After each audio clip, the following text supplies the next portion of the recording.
where every bridge in Iran will be decimated. মার্কিন president Donald ট্রাম্পের হুমকির পর এক অভূতপূর্ব দৃশ্য দেখল বিশ্ব। সময় বেঁধে দিয়ে তিনি বলেছিলেন, হরমুজ প্রণালী খুলে না দিলে ধ্বংস হবে ইরানের গুরুত্বপূর্ণ অবকাঠামো, এমনকি একটি সভ্যতাও নিশ্চিহ্ন হয়ে যাবে। কিন্তু সেই আতঙ্কের পরেই দেখা যায় ভিন্ন চিত্র। রাস্তায় নেমে আসে সাধারণ মানুষ। ইরানের প্রেসিডেন্ট মাসুদ পেজেশকিয়ান জানান, প্রায় 1,40,00,000 মানুষ দেশ রক্ষায় জীবন দিতে প্রস্তুত, তাই স্বেচ্ছায় নাম লিখিয়েছে। রাজধানী তেহরান থেকে তাবরিজ বিদ্যুৎ কেন্দ্র, সেতু, গুরুত্বপূর্ণ স্থাপনা ঘিরে মানব শৃঙ্খল তৈরি করে তরুণরা। হাতে জাতীয় পতাকা নিয়ে তারা জানায় তাদের সম্পদ তারাই রক্ষা করবে। যুদ্ধের প্রান্তে দাঁড়িয়ে ইরান দেখালো, ভয় নয়, প্রতিরোধই তাদের পরিচয়।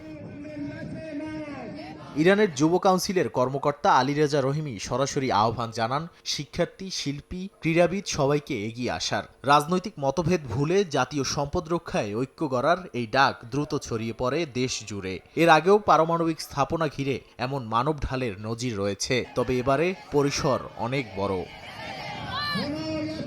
নাদিম মারজান, সময় সংবাদ।